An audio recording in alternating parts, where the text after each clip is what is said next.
Assalamualaikum warahmatullahi wabarakatuh. Yang terhormat kepada Bapak Iti Jahidi selaku dosen mata kuliah Bahasa Indonesia, serta teman-teman yang saya cintai lagi saya banggakan. Perkenalkan, saya Julia Rela Arjati Putri Hendrawan dari kelas C dengan NPM 10050021121.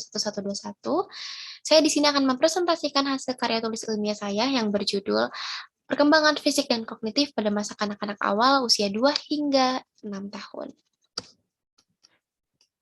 Baik, dimulai dari perkembangan fisik. Perkembangan fisik merupakan perubahan-perubahan yang terjadi pada tubuh, otak, kapasitas sensorik, dan kapasitas motorik. Perubahan fisik atau perubahan tubuh ditandai dengan adanya perkembangan atau perubahan tinggi dan berat badan pada tubuh anak, pertumbuhan tulang dan kekuatan otot, serta kemampuan anak untuk eksplorasi lingkungan dengan kapasitas sensorik dan motorik yang berkembang. Dalam perkembangan fisik, terdapat 4 aspek menurut Cohen dan Thompson, antara lain sebagai berikut. Yang pertama ada sistem syaraf, yaitu perkembangan kecerdasan dan emosi. Yang kedua ada otot-otot, yaitu kekuatan dan kemampuan gerak motorik. Yang ketiga ada kelenjar endokrin, yaitu perubahan-perubahan pola tingkah laku baru. Dan yang keempat ada struktur fisik atau tubuh, yaitu perubahan tinggi, berat, dan proporsi. Perkembangan fisik meliputi motorik kasar seperti kemampuan anak untuk berdiri, duduk, berlari, serta melompat.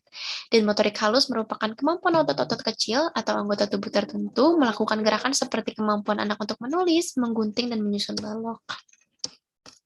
Baik, selanjutnya ada milestone perkembangan fisik. Pada masa kanak-kanak awal, pertumbuhan tubuh tidak secepat terjadi selama 2 tahun pertama. Rata-rata tinggi anak naik antara 2 hingga 3 inci dan berat badannya bertambah sekitar 5 pon setiap tahunnya. Anak laki-laki tetap tumbuh sedikit lebih besar daripada perempuan. Mengapa? Karena seiring semakin menyusutnya lemak bayi, anak-anak berangsur-angsur menjadi lebih kurus, meskipun anak perempuan mempertahankan lebih banyak lemak tubuh daripada anak laki-laki. Selanjutnya, perkembangan fisik pada kanak-kanak awal atau early childhood meliputi beberapa hal sebagai berikut. Yang pertama ada tinggi dan berat badan. Pada masa ini, pertumbuhan tinggi dan berat badan menjadi lebih lambat daripada periode sebelumnya. Dan rata-rata anak bertambah tinggi sekitar 2 hingga 3 inci dan berat badan naik sekitar 5 pon setiap tahunnya. Selanjutnya ada perkembangan skeletal atau kerangka. Perubahan skeletal bayi berlanjut sepanjang masa ini. Antara usia 2 hingga 6 tahun, terbentuk 45 epifisis baru atau pusat pertumbuhan tempat tulang rawan mengeras menjadi tulang yang muncul pada bagian kerangka. Dan banyaknya anak-anak mulai kehilangan gigi utama atau gigi bayi mereka. Selanjutnya ada perkembangan otak. Antara usia 2 dan 4 tahun, berat otak bertambah dari 70% menjadi 90% dari ukuran dewasanya. Di usia 4 tahun, banyak bagian korteks otak memproduksi jumlah sinapsis yang berlebih. Dan bukti bahwa fMRI menyatakan bahwa aliran darah pada otak bertambah cepat, menandakan adanya kebutuhan energi yang tinggi.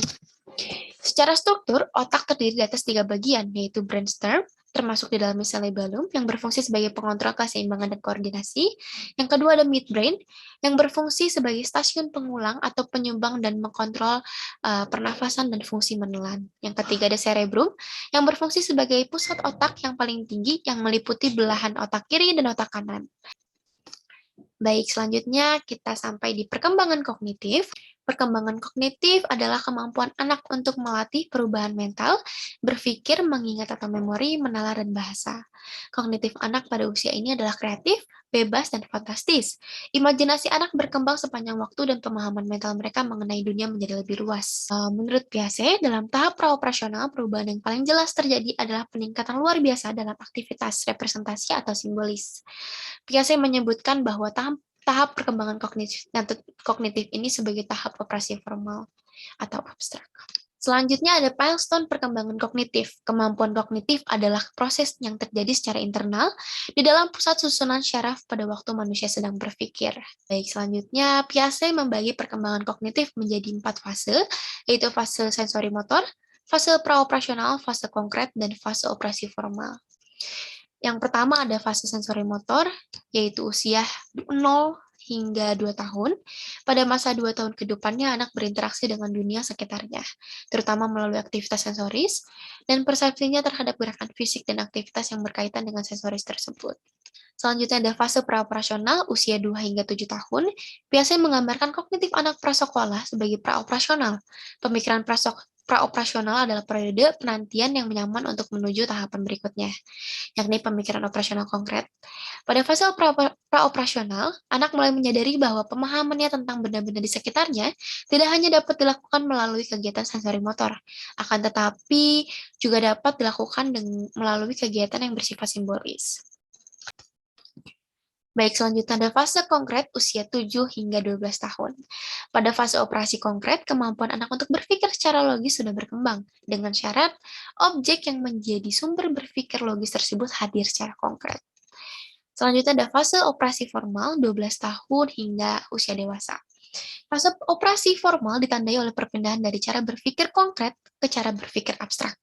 Kemampuan berpikir abstrak dapat terlihat dari kemampuan mengemukakan ide-ide, memprediksi kejadian yang akan terjadi, dan melakukan proses berpikir ini ilmiah, yaitu mengemukakan hipotesis dan menentukan cara untuk membuktikan kebenaran hipotesis. Selanjutnya ada teori Vygotsky. Teori Vygotsky menekankan bahwa anak-anak secara aktif membangun pengetahuan dan pemahaman mereka. Dalam teori Vygotsky, anak-anak lebih sering digambarkan sebagai makhluk sosial dalam teori Weisheit. Vygotsky memiliki elemen salah satunya adalah Zone of Proximal Development atau ZPD. ZPD adalah celah antara apa yang anak dapat kerjakan secara mandiri dan apa yang dia tidak dapat kerjakan, bahkan dengan bantuan seseorang, seperti orang dewasa atau teman sebaya yang lebih terampil dari dia. Elemen kedua dari teori Vygotsky yaitu scaffolding. Scaffolding berarti merubah tingkat dukungan pada saat anak belajar seorang guru, orang tua agar menyesuaikan materi tersebut dengan kondisi anak saat ini. Baik, saya kira cukup untuk presentasi saya kali ini. Mohon maaf bila ada kesalahan, pengucapan atau pelafalan kata yang kurang berkenan, serta materi yang kurang dipahami. Sekian dari saya, terima kasih. Wabillahi taufiq wal hidayah. Wassalamualaikum warahmatullahi wabarakatuh.